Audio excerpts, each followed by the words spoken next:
Jadi beberapa hari yang lalu itu aku lihat sebuah postingan ya. Di postingan itu diperlihatkan bahwa orang-orang di Spanyol pada keluar gitu, pada bercengkrama satu sama lain, pada ngobrol.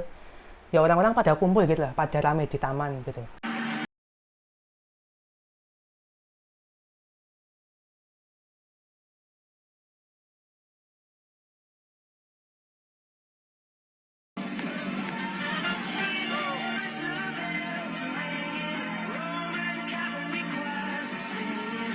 Di jalanan juga pada rame dan mereka nggak pada pegang HP gitu, dan mereka juga pada baca buku di taman dan lain sebagainya. Di situ kan juga dijelasin bahwa ini dampak adanya blackout gitu, adanya pemadaman listrik yang terjadi di Spanyol. Aku kira tuh mereka lagi merayakan sebuah festival gitu loh, merayakan sebuah event yang mana diharuskan ya listrik itu mati semua, nggak boleh ada listrik. Nah, tak kira itu ada event seperti itu. Contohnya aja kalau di Indonesia kan di Bali ya itu ada nyepi. Nyepi itu kan setahu nggak boleh kayak ada, nggak boleh rame-rame, terus habis itu nggak boleh ada lampu yang hidup, kayaknya juga nggak boleh. Nah, tak kirain tradisi-tradisi kayak gitulah. Tak kirain Spanyol juga ada kayak gitunya, ada lagi ngerayain tradisi gitu. Nah, ternyata pas tak cross check lagi, bukan itu tuh mereka nggak lagi jalanin tradisi, tapi emang lagi blackout, lagi pemutusan jaringan listrik, dan pemutusan listriknya itu masif gitu loh. A ver, señores, escúchame un momento. No hay luz en Francia, ni Portugal, ni España. Solo hay cobertura de móvil, de Simio y de Vodafone. Vamos a salir del tren tranquilamente. Vamos a salir por la vía 1, quiere decir delante del tren. No pasen a la vía 2. Solo delante del tren hasta Conde Casal tranquilamente, ¿de acuerdo? Venga, gracias.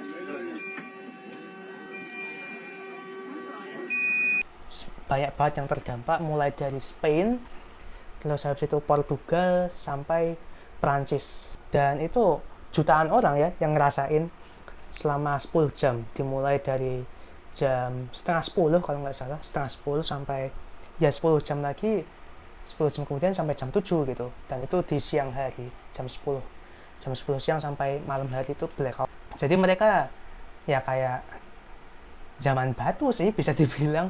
Yo mungkin tapi mereka masih bisa pakai senter, masih bisa pakai HP, masih bisa, tapi nggak bisa terkoneksi internet ya. Hal-hal yang disuplai oleh listrik DC masih bisa. Jadi beberapa orang mungkin di sana yang pakai panel surya, rumahnya tetap masih bisa gitu, tetap masih bisa terkoneksi energi listrik, tapi internetnya nggak bisa karena internetnya di sana juga kena blackout pas sekitar 10 jam itu di Spain. Jadi di sana metronya nggak bisa, kendaraan yang mungkin otonom juga nggak bisa, airplane itu juga nggak bisa, terus habis itu QRIS pembayaran digital nggak bisa. Ya, pokoknya ya beneran kayak zaman batu sih bisa dibilang. Soalnya ya laptop, HP nggak tersambung internet gimana?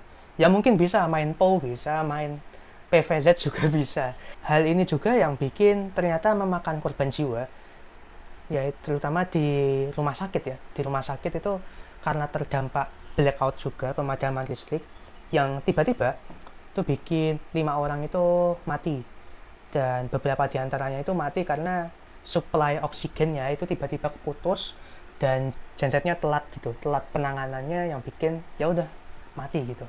Sampai sekarang sebenarnya belum tahu apa yang menyebabkan hal ini tuh bisa terjadi, karena kejadiannya masih kemarin dan sekarang itu masih fokus dalam pemulihan. Ya tentu aja ada banyak asumsi gitu yang menyebabkan hal ini bisa terjadi, mulai dari serangan cyber, terus habis itu kebakaran. Disebutin juga bahwa ada kebakaran di sekitar daerah Perancis itu, ada kebakaran yang bikin ya itu mengganggu suplai energi listriknya gitu, suplai distribusi listriknya itu jadi terganggu. Dan daripada ini bikin gangguan lebih lanjut, mending di cut off dulu listriknya biar nggak menjalar kemana-mana. Dan pas aku baca-baca lagi juga, ini tuh terjadi bisa dibilang sedikit banyak ya, faktor utamanya itu karena sentralisasi energi listrik yang ada di Spanyol. Jadi aku juga baru tahu ya bahwa di Spanyol itu udah 50% lebih energi listrik di Spanyol itu disuplai dari energi terbarukan, yaitu dari solar panel atau panel surya ya, dan kincir angin gitu, terutama di dua hal itu. Nah mungkin kalau kita lihat secara secara langsung gitu, bahwa ini tuh udah bagus gitu loh Spanyol, dia pakai energi terbarukan untuk menyuplai negaranya, yang mana ini juga Spanyol ini bagi-bagiin atau mendistribusikan energi listrik yang dihasilkan oleh energi terbarukan ini ke berbagai tempat, yaitu di Portugal dan France, salah beberapa diantaranya gitu. Ini sebenarnya bagus gitu, bahwa ini udah maju gitu loh, Spanyol udah maju dan meninggalkan energi listrik yang menggunakan emisi. Jadi mereka mencoba ke zero emisi yang lebih ramah lingkungan.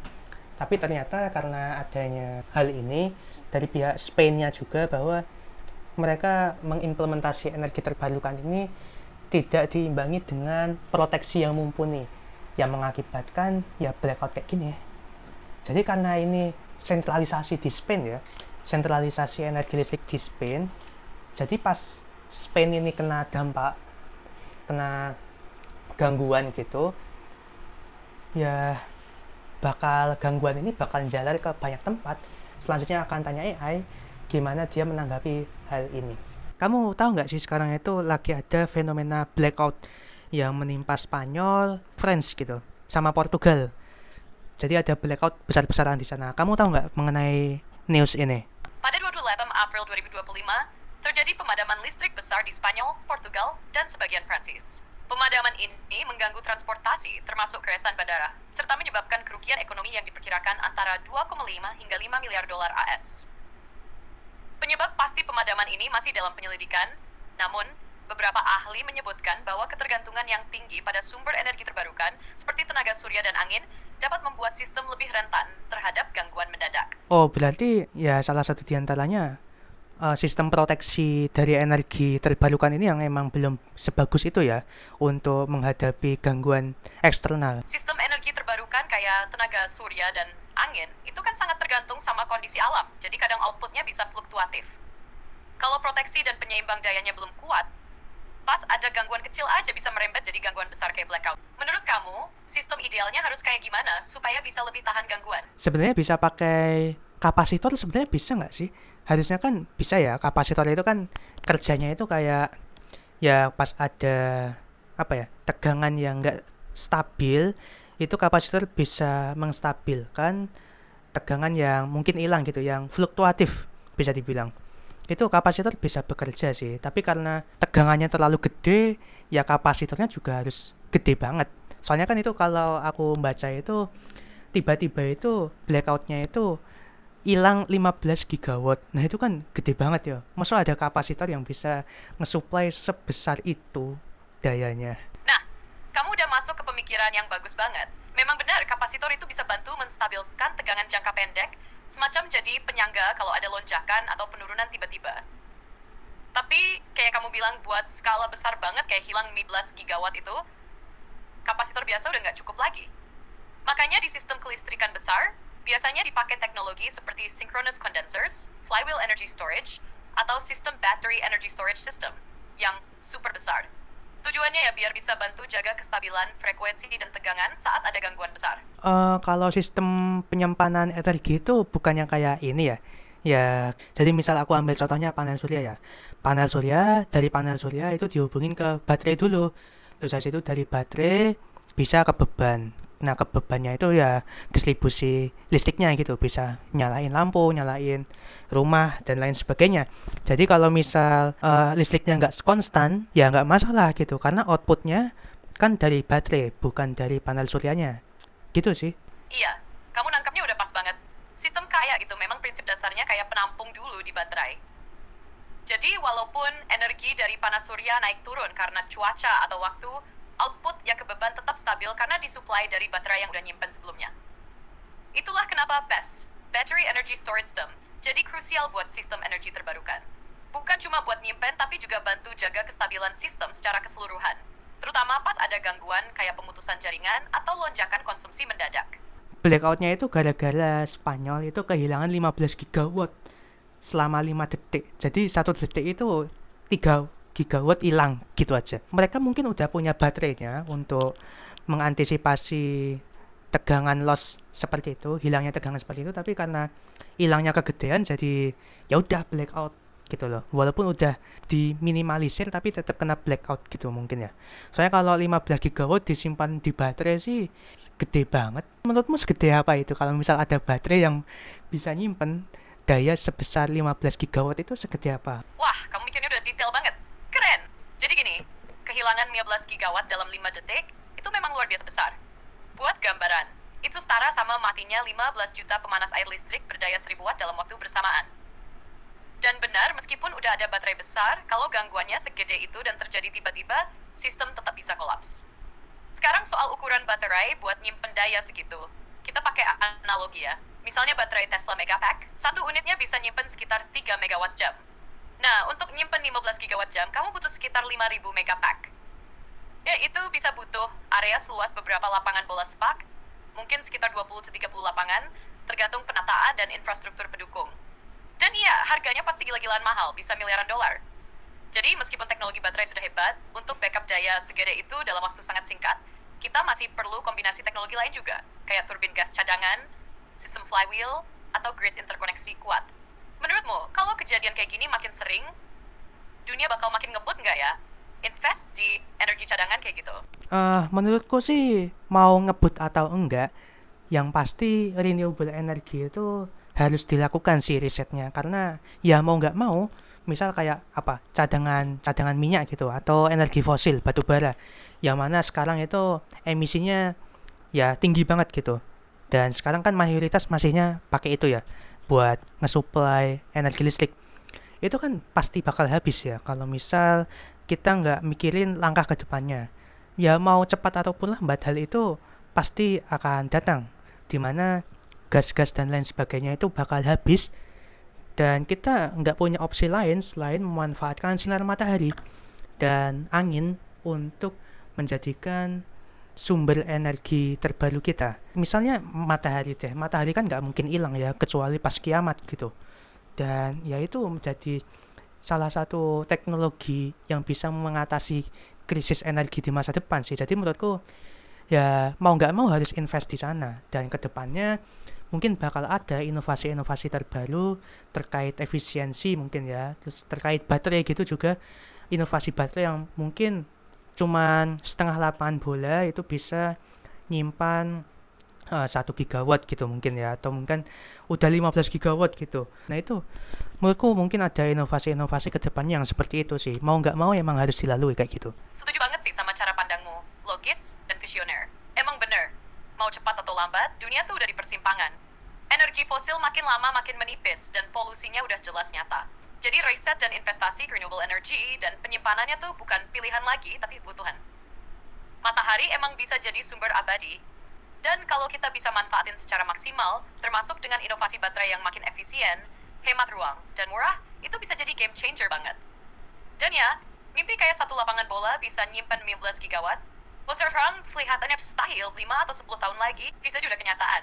Nah, menurutmu untuk sekarang ya, untuk saat ini, solusi yang bisa dikasih itu apa? Biar blackout ini nggak terjadi gitu loh. Soalnya kan gini ya, menurutku kan ini tadi karena adanya blackout itu terjadi karena adanya sentralisasi pasokan energi listrik yang ada di Spanyol.